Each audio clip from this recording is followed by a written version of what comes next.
Test में number बहुत कम आ रहे हैं। देखो ध्यान से सुनो, टेस्ट में नंबर कम आना या नंबर एक पर्टिकुलर रीजन के बाहर ना जाना, नंबर एक पॉइंट पे स्टक कर जाना, उससे आगे ना बढ़ना, ये बहुत कॉमन प्रॉब्लम है। और मुझे थोड़ा ऑफलाइन बच्चों से मिलने का मौका मिला, उनसे मैंने बात किया, तो मेजोरिटी बच्चों का ही प्रॉब्लम है, चाहे वो 300 पे अटका है या 400 पे अटका है या 500 पे अटका है, 600 पे अटका है या 650 पे अटका है या 700 पे अटका है, अटका है कहीं ना कहीं, वहां से बढ़ ही नहीं रहा है। तो मैं आपको बता दूं, इट्स नॉर्मल, नहीं बढ़ता इतनी आसानी से। और जब तक सिलेबस चल रहा तब तक तो बिल्कुल नहीं बढ़ता। अगर यहां पे अटका है तो एक बात समझिए कि सिर्फ आप ही का नहीं अटका है, वो सबका अटका है। और इससे आगे निकलने का बस एक ही रास्ता है, और वो है उम्मीद, बस और कुछ नहीं है। मजाक कर रहा हूं। एक ही रास्ता है, वो है कि आप सबसे पहले टेस्ट देने के बाद पेपर एनालिसिस करें। कैसे करें पेपर एनालिसिस? कि आपने कितने सवाल कर लिए, आपसे कितने नहीं हुए। अब जो नहीं हुए उसका रीजन ढूंढिए, कि रीजन ढूंढिए, उसका रीजन क्या है। रीजन हो सकता है सिलेबस कंप्लीट नहीं है, रिवीजन नहीं है ना, syllabus not complete, syllabus not complete, syllabus not complete, revision, revision, no revision, no revision, no question practice, question practice, silly mistake, silly mistake, exam में जाके सब भूल गए, एग्जाम में जाके भूल गए, कैसे होगा, कैलकुलेशन एरर, वही हो गया सिली मिस्टेक। तो सिली मिस्टेक मतलब कैलकुलेशन एरर, टाइम मैनेज नहीं हुआ, सब कुछ ठीक था, टाइम मैनेज नहीं, टाइम मैनेज नहीं। तो आपको ये काम करना पड़ेगा, आपको ये काम करना पड़ेगा। क्या करना पड़ेगा? कि आपको पेपर एनालिसिस करके रीजन फाइंड आउट करना है। समझिएगा प्लीज, समझिएगा प्लीज, बहुत इंपॉर्टेंट बात, कि आपको पेपर एनालिसिस करके रीजन फाइंड आउट करना पड़ेगा कि सिलेबस हमारा कंप्लीट है कि नहीं। क्या हमने सिलेबस अभी कंप्लीट ही नहीं किया और उसके टेस्ट दे रहे हैं, तो ऑब्वियस सी बात है नंबर कम ही आएंगे। या हमारा रिवीजन ही नहीं है, पढ़ तो पूरा लिए रिवीजन ही नहीं है। या हमने क्वेश्चन सफिशिएंट प्रैक्टिस नहीं करी है, इसलिए हमें क्वेश्चन नया मिल रहा है। या हमें नया क्वेश्चन नहीं मिल रहा है, सिली मिस्टेक्स हो जा रहा है। या एग्जाम में जाके सब कुछ भूल जा रहे हैं, या हमसे टाइम मैनेज नहीं हो रहा है। इसके अलावा मुझे नहीं लगता है कोई और रीजन हो सकता है। क्या यही रीजन में से कोई एक रीजन है आपका कि इससे अदर है? बताइए, इससे अदर रीजन है कि यही रीजन है कि सर सिलेबस हमारा कंप्लीट नहीं है, सर हमारा रिवीजन नहीं हो रहा है, हमारा क्वेश्चन प्रैक्टिस नहीं है, सिली मिस्टेक्स हो जा रहा है, एग्जाम में जाके भूल जा रहे हैं, या टाइम मैनेज नहीं हो रहा है। इसके अलावा तो कुछ नहीं होगा। नहीं सर, अगर सिलेबस कंप्लीट नहीं है तो अब वो समय आ गया है जहां से आप वन शॉट से सिलेबस कंप्लीट करिए। क्योंकि अब अगर आप फरवरी मिड में आके बोलते हैं कि हमको पूरा पूरा पढ़ा दो 6-7 लेक्चर में, तो आपकी बेवकूफी है। कहीं वैसे जगह पे जाओ जहां पे कंसाइज लेक्चर मिल रहा हो। कंसाइज लेक्चर का मतलब है कि अलग सर स्टाइल टीचिंग, मतलब अलग सर इज अ जेम।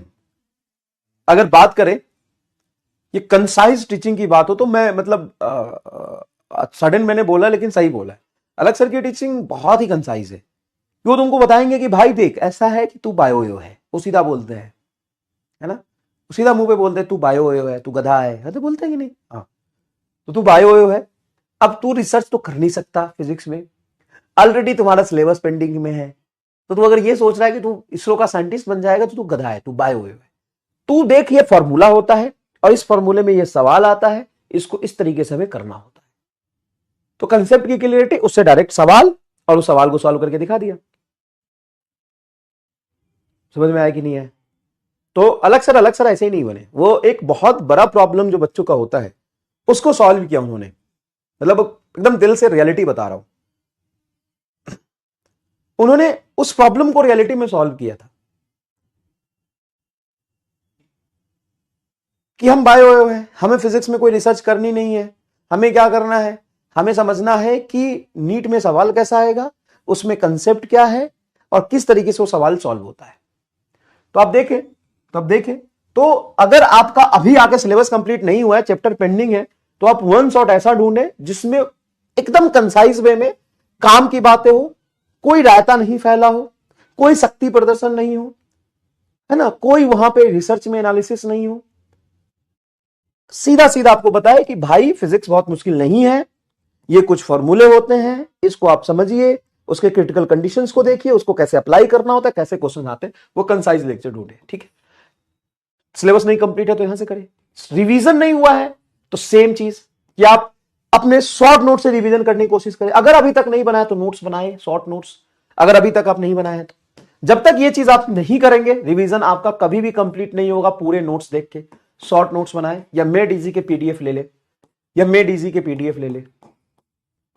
ठीक है, तो देखिए मैं आपको बता रहा हूं एकदम ईमानदारी से कि अगर आपके नंबर रुक गए हैं तो सेल्फ एनालिसिस करें, पेपर एनालिसिस करें। अगर रीजन सिलेबस कंप्लीट नहीं है तो कंसाइज लेक्चर ढूंढे। रिवीजन नहीं हो रहा तो शॉर्ट नोट्स या मेड इजी के पीडीएफ से रिवीजन करें। क्वेश्चन प्रैक्टिस अगर नहीं हुआ है तो आप पीवाईक्यू करें, पीवाईक्यू करें और बैच के डीपीपी करें और नोट्स करें। दूसरा, सिली मिस्टेक्स हो जा रहा है या एग्जाम में जाके भूल जा रहे हैं, इन दोनों के लिए प्री पेपर सॉल्व करें। प्री पेपर सॉल्व करें। कैसे करें sir pre paper? Pre paper solve का मतलब होता है कि जैसे मान लो आप टेस्ट देने जा रहे हो और टेस्ट में फुल लेंथ पेपर आ रहा है, तो आप क्या करें, अब क्या करें, रैंडम लास्ट ईयर का कोई भी पीवाईक्यू उठा ले, पूरा एक पेपर उठा ले। जैसे नीट 2017 का पेपर उठा लिया, 18 का पेपर उठा लिया, 22 का पेपर उठा लिया, और इसको पहले प्री कर ले with time limit, with time limit. और पूरा अगर आपको पेपर मिल रहा है 200 क्वेश्चन वाले, तो 200 क्वेश्चन को ही आप पूरा समझे और समझे कि हमें 200 क्वेश्चन पूरे करने हैं, तो टाइम लिमिट के साथ फुल पेपर आप घर पे करें, तभी आप पेपर देने जाएं। आप डायरेक्ट देने जाएंगे तो दिक्कत होगा, तभी आप टाइम मैनेज नहीं कर पाएंगे। ये तीनों प्रॉब्लम का एक ही सॉल्यूशन है, तीनों प्रॉब्लम का एक ही सॉल्यूशन है। ये आप जब टेस्ट देने जा रहे हो या कुछ भी कोई आज आपका एग्जाम है, मॉक टेस्ट है या रियल टेस्ट है या बैच का टेस्ट है, कुछ भी है, तो एक प्री पेपर सॉल्व करें, प्री पेपर सॉल्व करें, है ना, प्री पेपर सॉल्व करें। इससे आपके सिली मिस्टेक्स होने के चांसेस, टाइम मैनेज करने के, एग्जाम में भूल जाने की जो बीमारी है वो धीरे धीरे कम होगा, धीरे धीरे कम होगा, अचानक से नहीं होगा। आप कह रहे न्यू क्वेश्चन आ जाए तो आप मेरे नोट्स कर लीजिए और उसके बाद न्यू क्वेश्चन आप दिखा दीजिए, पढ़ाना छोड़ दूंगा। लेकिन प्रॉब्लम ये है ना कि आप नहीं कर पाएंगे, तो वही तो प्रॉब्लम, जब हम कर ही नहीं पाएंगे तो हम कैसे करें? तो भाई सिलेक्शन सबका हो पाएगा क्या? नहीं, जो कर पाएगा उसका होगा, जो कर पाएगा उसका होगा।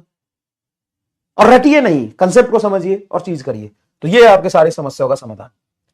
राइटिंग खराब है और मुझे अंग्रेजी भी नहीं आता, माफ करिएगा कि मैं स्पेलिंग मिस्टेक करता हूं, क्योंकि मुझे अंग्रेजी नहीं आता, बचपन में पढ़ने लिखने का मौका नहीं मिला। अच्छा जो भी, हमको नहीं आता, हमको अंग्रेजी नहीं आता, बात खत्म। तो कुछ गलत लिखा होगा तो ऑटो करेक्ट कर लीजिएगा।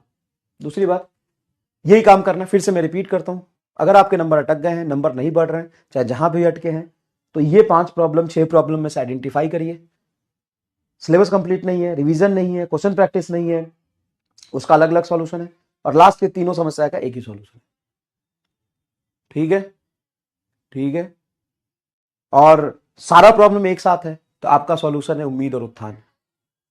सारा प्रॉब्लम अगर एक साथ आपको आया जीवन में तो उम्मीद एंड उत्थान।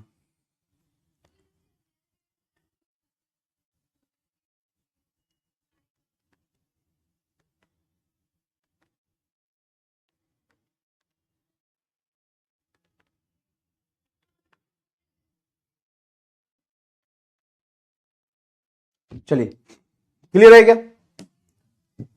उम्मीद और उत्थान, सारा प्रॉब्लम अगर एक साथ है तो उम्मीद और उत्थान आपके समस्या का समाधान है। उम्मीद करिए, भरोसा करिए अपने आप पे और अपने आप का उत्थान करिए। तो पहले उम्मीद करेंगे तभी तो उत्थान होगा। तो पहले उम्मीद करिए, समझिए बात को, पहले उम्मीद करिए खुद से। उम्मीद पर दुनिया कायम है, उम्मीद पर दुनिया कायम है, तो आप भी उम्मीद पर कायम हो जाइए। तो पहले उम्मीद करिए, जब आप उम्मीद करेंगे तब आपका उत्थान हो जाएगा, और उत्थान हो जाएगा तो सिलेक्शन हो जाएगा। उम्मीद प्लस उत्थान इज इक्वल टू सिलेक्शन। उम्मीद प्लस उत्थान इज इक्वल टू सिलेक्शन। तो सबसे पहला स्टेप है, आप अपने आप से भरोसा करिए, उम्मीद करिए। उम्मीद ही नहीं है आपके अंदर तो उत्थान कैसे होगा? जब उत्थान ही नहीं होगा, उत्थान मतलब ऊपर उठना, जब उत्थान ही नहीं होगा तो सिलेक्शन कैसे होगा, कहिए ना।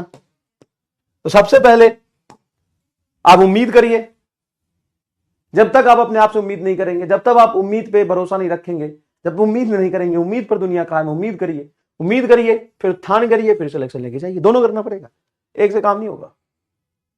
ठीक है, चलिए, उम्मीद प्लस उत्थान इज इक्वल टू सिलेक्शन। अब देखिए ये सब देख के आपकी आंखें चौंधी आ गई होगी, है ना, ऑब्वियस सी बात है, तो इतनी सारी चीज देखेंगे तो आंखें चौंधी आ जाएगी, ऐसे देख रहे, आंखें चौंधी आ गई होगी। अब आंखें चौंधियाती क्यों है, चौंधियाती मतलब समझते हो, अंग्रेजी नहीं आता मुझे थोड़ा, तुम बताओ चौंधियाने मतलब क्या होता है, आंखें क्यों चौंधियाती है, मतलब अचानक से स्कैटर्ड लाइट हमारे आंखों पर आता है, चारों तरफ से ऐसे ऐसे लाइट चमक जाता है, उसको कहते हैं चौंधियाना, उसको क्या कहते हैं, चौंधियाना। तो जो लाइट होती है ना,